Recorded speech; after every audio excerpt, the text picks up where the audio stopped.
atau siapanya perempuan itulah suaminya atau kakeknya atau pakliknya atau pamannya atau siapa yang laki-laki.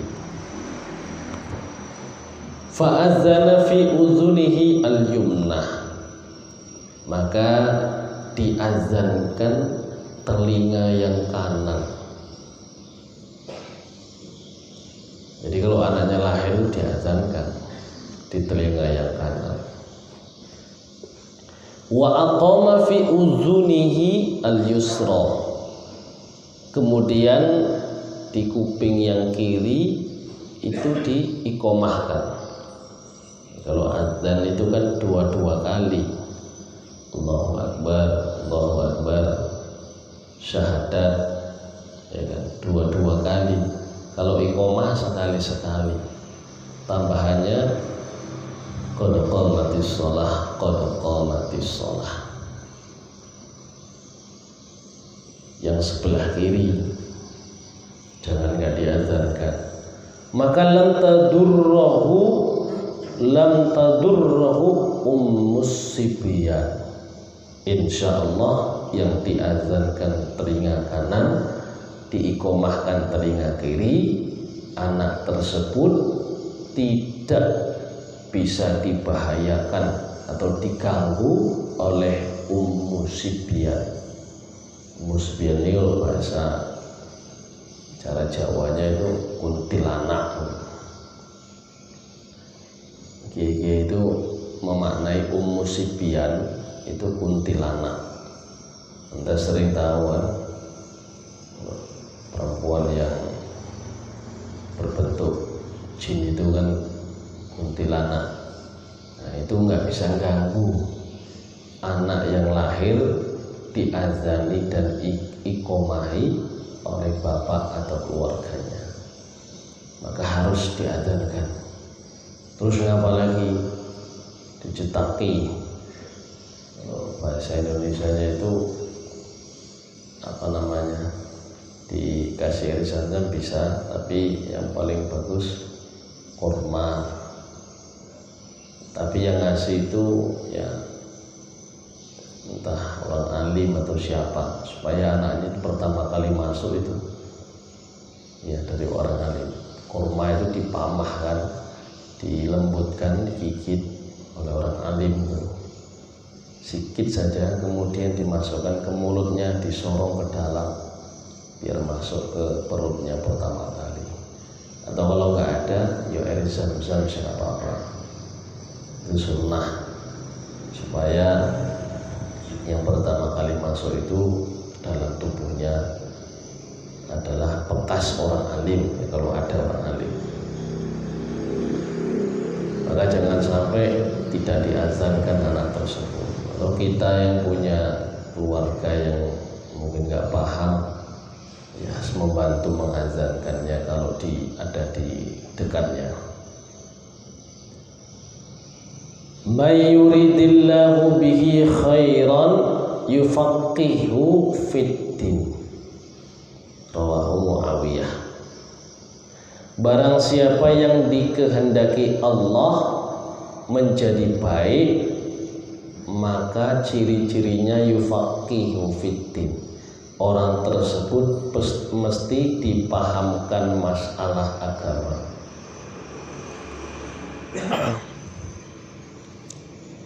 Ini kalau ciri-ciri orang yang dikasih kebaikan, pokoknya orang itu memang dikehendaki Allah baik, maka dia akan dipahamkan oleh Allah dalam agama. Paham. Nah, ini ciri-ciri orang yang baik.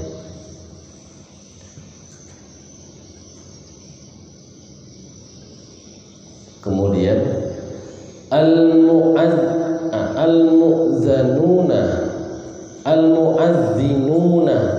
atwalun nasi a'naqa yaumal qiyamah. Rawahu Ahmad dan Muawiyah. Nabi mengatakan begini,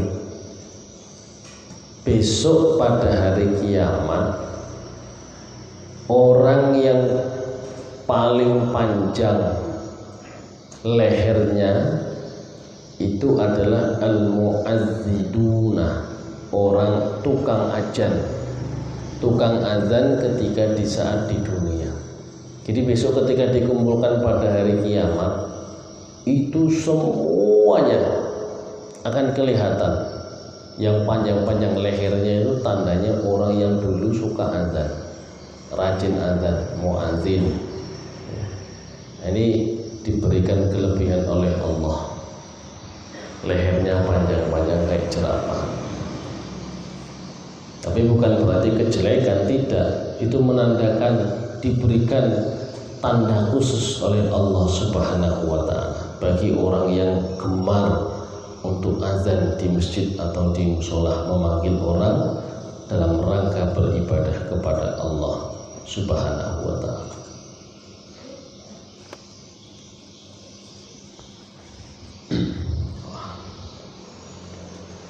Kemudian al-muslimu akhul muslim, orang muslim itu ya saudaranya sesama muslim. La yazlimuhu wa la yusallimuhu, tidak boleh saling menzalimi.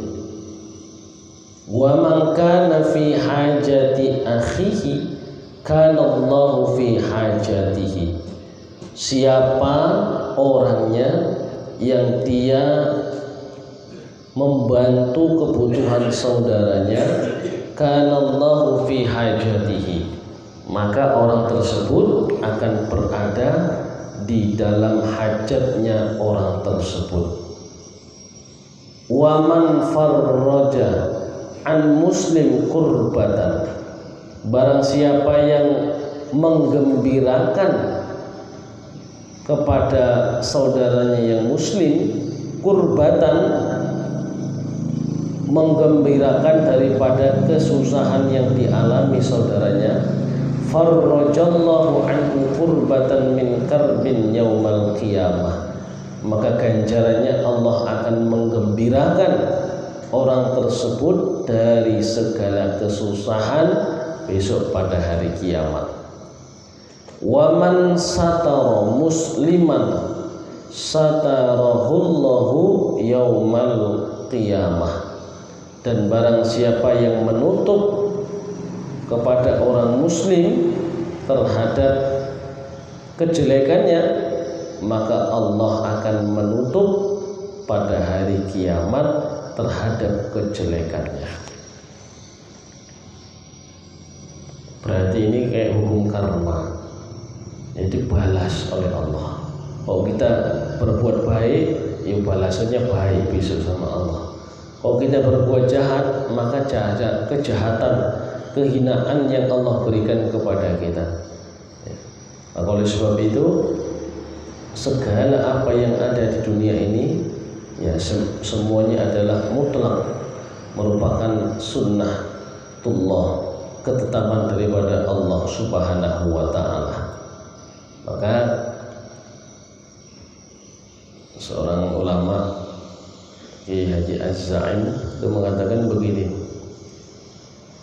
kalau ada sesuatu bencana atau wabah yang merebak, jangan menyalahkan atau menyudutkan atau mendiskreditkan kepada asal muasalnya. Tak boleh menyalahkan mentang-mentang apa namanya virus-virus kayak sekarang ini, virus corona itu dari Wuhan, Cina, terus orang membuli, mengejek. Yes, itu kan merupakan ketetapan Allah. Bisa saja segala sesuatu keburukan itu bisa datang dari kita.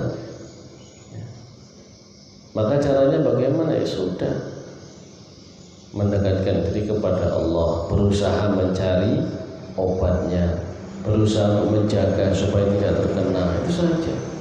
Tak boleh kita mengejek, karena juga itu merupakan ya umat Allah. hambanya Allah. Orang kafir, orang muslim, orang yang bukan Islam, penyembah siapapun, itu semuanya adalah hamba-hamba Allah, ciptaan Allah Subhanahu wa ta'ala. Kita ini syukur karena datang hidayah dan datang orang yang mengajari kita tentang agama. Kita masih orang yang beruntung. Coba kalau di daerah pegunungan dakwah nggak ada, orang yang datang ke sana nggak ada, yang ngajari tentang ngaji itu nggak ada, ya. Pendakwah itu nggak ada. Mana mungkin Allah mentaklif mereka? Mana mungkin Allah itu menyiksa mereka? Lalu nggak ada juga datang kepada mereka. Nah, yang mentaklif itu ya kita yang ditaklif. Kita ini enggak, ya, kita ini sudah datang orang-orang alim yang mengajarkan. Sekitar kita banyak ulama. Kok kitanya yang enggak mau belajar? Berarti kita yang orang tak pernah bersyukur kepada Allah. Yang orang jauh di pelosok sana itu enggak ada yang dakwain. Guru ngaji enggak ada. Dari mana mereka bisa kenal Allah? Masa Allah menghukum mereka? Kan enggak mungkin. Ya. Tidak akan mungkin. Seandainya begitu, tentu orang akan menuntut kepada Allah besok pada hari kiamat. Ya Allah, Engkau enggak adil. Orang datang, Engkau kirimkan orang-orang yang memberi petunjuk jalanmu, tapi kami tidak, Engkau berikan. Kenapa Engkau hukum kami? Maka Allah Subhanahu wa ta'ala sangat adil, sangat-sangat adil terhadap seluruh hamba-hambanya. Ya, tidak ada satu hamba pun yang tidak diperlakukan dengan baik oleh Allah Subhanahu wa ta'ala. Kenapa? Karena besok tidak ada orang yang bisa menuntut, karena semua sudah diberikan hak oleh Allah Subhanahu wa ta'ala. Hadirin jamaah yang dimuliakan Allah, nawaru, riwayat Baihaqi dari Anas, nawaru manazilakum bisolati wa qiraatil qur'ani. Sinarilah rumah-rumahmu dengan sholat, ai sholat nafilah, sholat sunnah, wa qiraatil Qur'an, dan baca Quran. Jadi rumah kita itu bisa bersinar dengan sinarnya Tuhan cuma dua. Kalau enggak dengan sholat, ya dengan Quran, tidak dengan yang lain. Sholat dan Quran itu adalah perkara yang bisa mendekatkan diri kepada Allah Subhanahu wa ta'ala. Kalau sholat wajib, sholat fardu itu sunnah sekali di masjid. Tapi kalau sholat sunnah yang lain, yo tahajud, sholat hajat, sholat duha, sholat apapun, dan rawatib sekalipun, itu sunnah dikerjakan di rumah. Supaya apa? Rumah itu enggak sepi dari sholat kita. Nah, kalau enggak pernah disembahyangi, apalagi dibacakan Quran, bagaimana rumah itu mau diberi keberkahan oleh Allah Ta'ala? Rumahnya cuma rumah singgah, ya. Maka rumah yang paling baik itu sinarilah dengan ibadah sholat dan membaca Quran. Hadirin jamaah yang dimuliakan Allah, hadis selanjutnya riwayat Tabrani dari Abdillah, naumus shaim, tidurnya orang yang puasa ibadatun, ibadah. Ini riwayat Tabrani dari Abdillah. Ini ada juga yang mengatakan hadis ini palsu dan sebagainya. Wallahu a'lam. Ya. Gak boleh terlalu sembarangan menyebut-nyebut hadis seperti itu, karena banyak kitab-kitab yang dikarang ulama-ulama besar juga menukil hadis tersebut. Ya. Ibadah itu harus Kenapa kok terus tidurnya orang puasa dianggap ibadah? Ini kan hadis riwayat Tabrani dari Abdillah. Tidurnya orang yang puasa dianggap ibadah.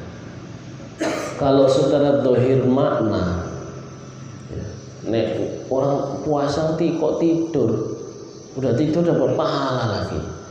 Kan secara zahirnya itu kalau kita secara akal nggak mungkin. Masa orang puasa tidur dapat pahala? Enak tenan, mending tidur terus. Berarti ini ngajarnya nggak baik. Ya, ini kalau anggapan orang yang menganggap begitu. Ya, tapi tidak dengan orang yang sebaliknya. Justru baik. Naumu so'im, orang puasa kok tidur, ibadah. Lah kok bisa? Daripada dia maksiat, daripada dia gedabrus dengan kawan-kawannya, dosa toh. Mending dia tidur, aman. Orang tidur kan nggak kena taklif, ya kan? Aman daripada ghibah, nyeritain orang, ya kan? Nengok maksiat mata, mata jalan-jalan ke sini nengok apa saja ditengok, maksiat dosa terus. Sepanjang jalan dia nengok orang yang bukan mahramnya, nengok aurat orang, dosa terus. Mendingan tidur, ya kan? Lu kok bisa dapat ibadah dengan tidur? Berapa dosa yang dia tinggalkan? Dosa nengok bulan, dosa nengok perempuan lain, dosa nyeritain orang. Ya, berapa jam dia jalan-jalan dibandingkan dengan dia tidur, nggak dapat dosa. Dia tidur niat apa? Untuk menolak dari melihat maksiat. Tidurnya dia itu diniati untuk bisa ngibadah malam. Dia niati tidurnya itu supaya terbebas dari maksiat. Itu pahala semua. Kok ada yang mengatakan hadis tersebut kok aneh? Ya, paling gampang kita ngikut yang mudah-mudah saja, paling enak. Yang penting tidak terlalu berat dengan kita. Paling nikmat itu disuruh tidur ibadah, ya kita niatilah puasa, tidur istirahat niat yang baik. Tapi jangan yang tidur seharian, itu enggak. Tidur yang kira-kira cukup kita niatkan supaya dapat ibadah. Niat tidur ketika puasa untuk mengurangi maksiat, ya, atau berusaha menghilangkan maksiat mata, maksiat tangan, maksiat mulut, maksiat telinga, maksiat kaki, lebih-lebih maksiat hati. Kenapa? Orang tidur itu semuanya istirahat, nggak ada macam-macam. Tidur ya tidur toh, nggak ada taklif. Maka orang yang ketiduran dengan orang lupa itu nggak ada taklif. Sampai tidur umpamanya ya, jam 3 sore, bangun-bangun kok jam 8 malam, ya, ketiduran. Sholatnya bagaimana? Ya tinggal sembahyang saja, nggak kena taklif. Orang ketiduran, ya. Orang ketiduran nggak kena taklif. Nah, oleh sebab itu tidurnya orang puasa dengan niat yang mengurangi maksiat itu dianggap ibadah. Wa sumtuhu tasbihun, diamnya sumtun, nggak ngomong, itu dianggap tasbih. Lah kok bisa? Ya seperti diam, nggak banyak omong, ngapain? Nggak keluar maksiat, nggak nyeritain orang. Ya. Kita ini kadang-kadang sikit-sikit nyeritain orang. Si fulan itu nyeritain orang, sudah dosa itu. Maka lebih baik dia. Wa amaluhu mudha'afun. Nah, ini betul. Amalnya orang yang puasa itu dilipat gandakan. Ya, kita puasa Ramadan. Karena Ramadan itulah semua amal dilipat gandakan. Yang amal fardu menjadi 70 fadilahnya. Yang amal biasa sunnah itu seperti amal fardu. Apa enggak luar biasa? Semua amal kita dilipat gandakan.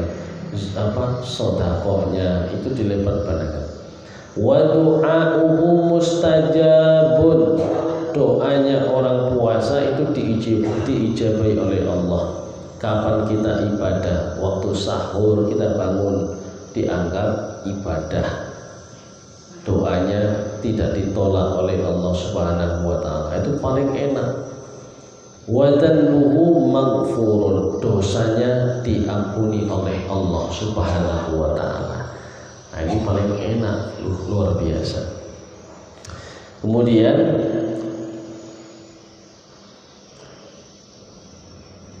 an-nasu rajulani. Manusia itu ada dua macam. Ya, riwayat Tabrani, alimun wa muta'allimun wala khaira fi ma siwahuma. Jadi manusia itu ada dua macam. Satu orang alim karena dia sudah belajar ilmu sehingga menjadi alim. Kedua muta'allimun, orang yang belajar ilmu, masih belajar mencari ilmu. Ini orang yang paling baik di dunia. Wala khaira fi ma siwahuma. Tidak ada yang lebih baik kelakuannya selain daripada dua orang ini, orang alim dan muta'alim. Orang alim itu orang yang sudah berilmu agama. Kalau muta'alim orang yang sedang belajar ilmu agama. Cuma dua ini. Yang lainnya tidak ada yang lebih baik daripada dua orang ini. Sebab dengan orang alim paham ilmu, dia bisa tawadu, bisa apa? Bisa tawakal kepada Allah. Jadi dia bisa beramal dengan ilmunya. Bagaimana dia akan beramal kalau tidak punya ilmu? Maka orang yang berilmu itu sangat mulia. Innama yakhshallaha min ibadihil ulama. Orang yang bisa takut dengan Allah itu adalah orang yang punya ilmu. Maka dengan ilmu itulah disebut ulama. Hanya dengan ilmu itulah orang bisa takut kepada Allah. Kalau nggak ada ilmu mana bisa takut kepada Allah? Dia tidak bisa melihat kebesaran Allah dengan ilmu itu. Orang yang berilmu itu sangat dimuliakan oleh Allah Subhanahu wa taala. Hadirin jamaah yang dimuliakan Allah Subhanahu wa taala. Terakhir, an-nabiyuna wal mursaluna sadatu ahlil jannah. Para nabi, para rasul itu adalah pemimpin ahli surga. Jadi besok dalam surga itu ya ada yang memimpin. Mereka adalah para nabi dan para orang-orang rasul. Wasyuhada, sementara syuhada itu adalah orang-orang yang menunjukkan jalan menuju surganya Allah. Jadi derajat syuhada itu sebagai penunjuk jalan. Yuk kita masuk surga lewat ini. Yuk lewat ini. Itu adalah derajatnya syuhada. Wa hamalatul Quran urafan ahlil jannah. Sementara orang yang hafal Quran, ini hamalatul Quran itu maknanya adalah hafal Quran, bukan hafidul Quran. Kalau sebutan hamal, hamil dengan hafid itu berbeda. Kalau di Arab itu orang yang hafid itu ya sudah pasti hafal Quran plus hafal hadis ribuan, baru disebut al-hafid. Tapi kalau cuma hafal Quran itu disebut hamalatil Quran atau hamilul Quran, orang yang membawa Al-Quran. Kalau syarat al-hafid itu orang yang hafal Quran, tapi syarat yang paling pokok adalah hafal ribuan hadis. Nah, itu namanya hafid. Ya. Al-Hafidh Ibnu Hajar Al-Asqalani. Ya. Itu Hafidh Ibnu Hajar Al-Asqalani. Itu hafal ratusan ribu, bukan ribuan, ratusan ribu hadis-hadis Nabi Muhammad Sallallahu Alaihi Wasallam. Itulah, maka beliau dijuluki, digelar dengan Al-Hafidh, Al-Hafidh Ibnu Hajar Al-Asqalani. Hadirin jemaah yang dimuliakan Allah Subhanahu wa taala, kiranya ini dulu yang dapat saya sampaikan, mudah-mudahan bisa bermanfaat. Mungkin sebelum kita tutup, ada yang mau bertanya, kami persilahkan.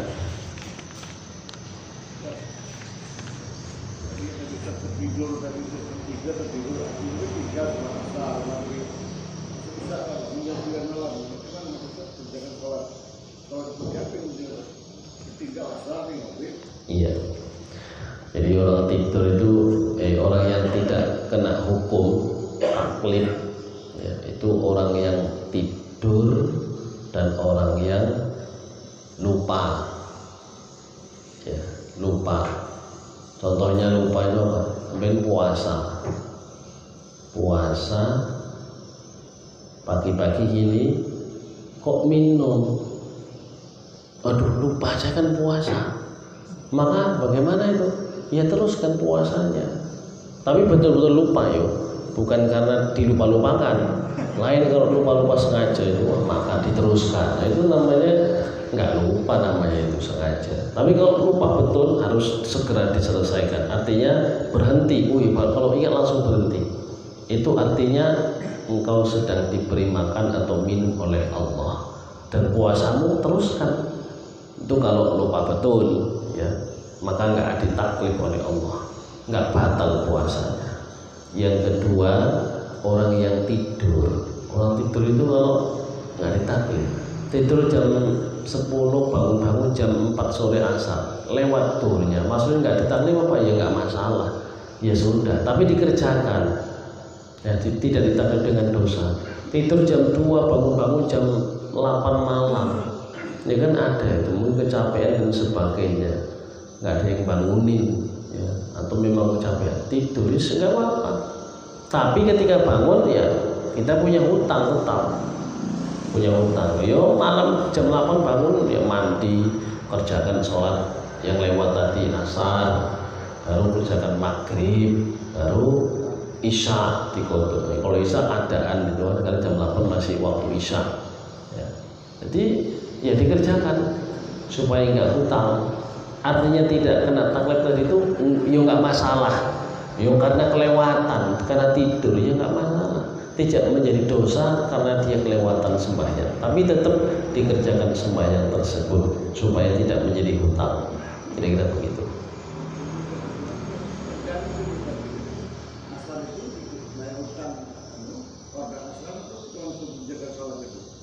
Iya, langsung dikerjakan.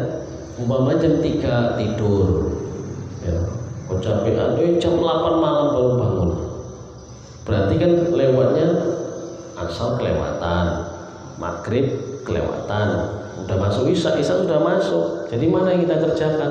Karena isya masih panjang waktunya, ya segera kita bersih-bersih badan kita, terus berwudu. Pertama sembahyang asar qadha, usolli fardhul asri arba'a raka'atin qadhaan lillahi ta'ala. 4 rakaat, salam, assalamualaikum, selesai. Baru sembahyang maghrib, usolli fardhul maghribi salasa raka'atin qadhaan lillahi ta'ala. Allahu akbar, assalamualaikum, baru sembahyang isya. Udah, ya karena kita hutang, kelewatan. Bukan lalai, ya, bukan karena kelalaian, tapi karena ketiduran, ya, maka tidak ditaklif oleh Allah Subhanahu wa ta'ala. Yang lain mungkin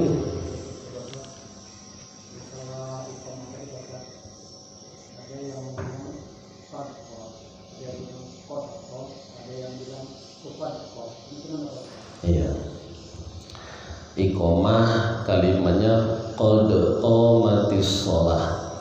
Itu kan kalimatnya qad, qaf dal, qad, ya, qomat, qomati, ya, qomati as-sholatu, ya, itu kalimatnya qad qomati as-sholatu.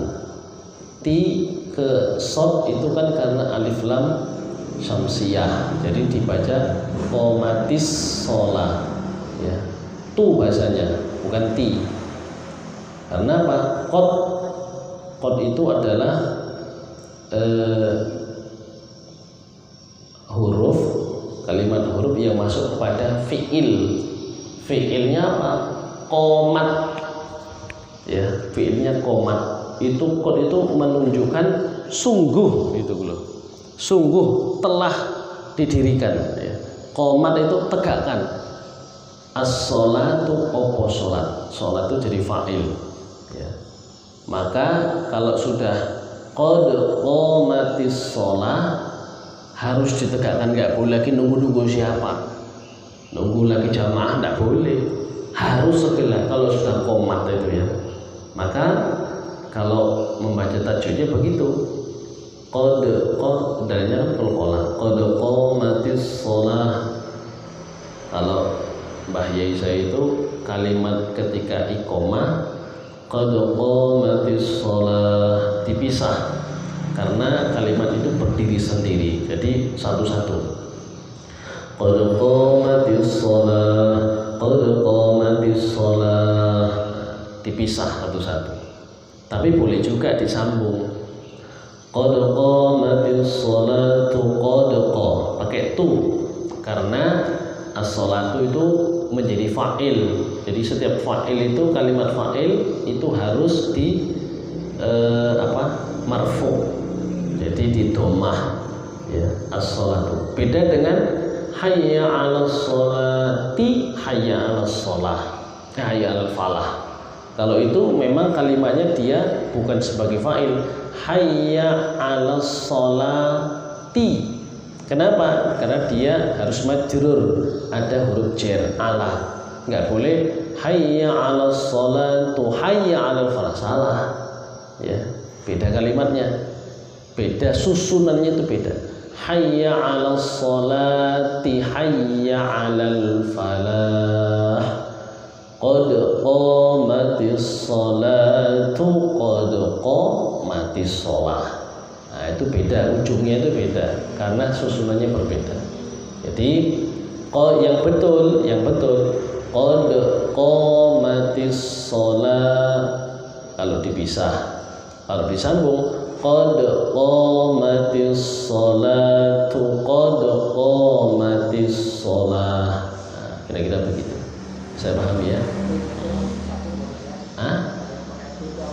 Ya, kalau pakai itu harus disambung, nggak boleh nggak. Nah, karena menyambung itu harus dihidupkan semua, itu cara mewasokan bacaan wasol. Kalau dipisah berarti dimatikan. Qad qamatis sholah, berhenti. Qad qamatis sholah, nah, dia harus mati.